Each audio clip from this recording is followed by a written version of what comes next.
หน้าอย่างฉันรู้ตัวเองดีไม่มีวันอยากฝันให้มันเกินไม่มีทางแต่หัวใจมันยังไม่ยอม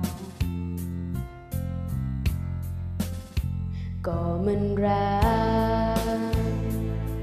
ถึงแม้จะมีเพียงแค่หัวใจ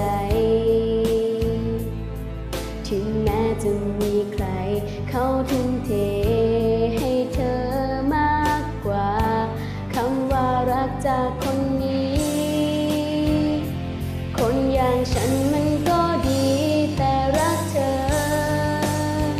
ถ้าหากเธอคิดว่าฉันยังไม่ดีไม่สมศักดิ์ศรีของชีวิตเธอก็ออกไปค้นไปหา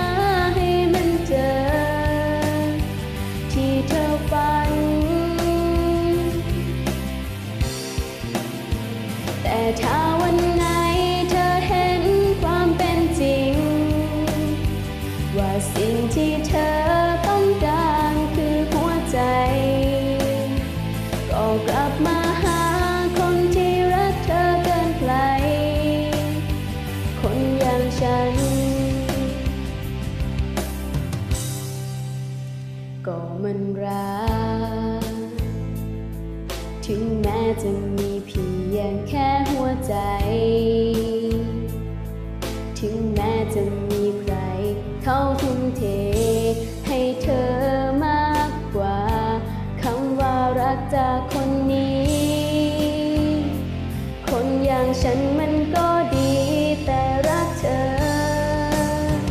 ถ้าหากเธอคิดว่าฉันยังไม่ดีไม่สมศักดิ์ศรีของชีวิตเธอก็ออกไปค้นไปหาให้มันเจอที่เธอฝันแต่ถ้าวันไหนเธอเห็นความเป็นจริงว่าสิ่งที่เธอต้องการคือหัวใจก็กลับมาหาคนที่รักเธอเกินไปคนอย่างฉัน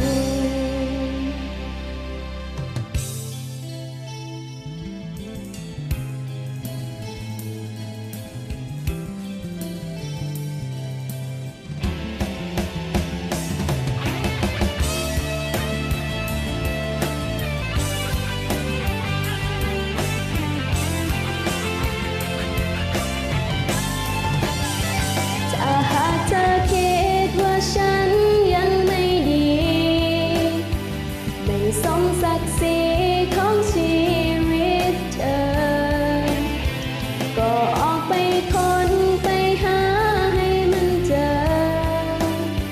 ที่เธอฝัน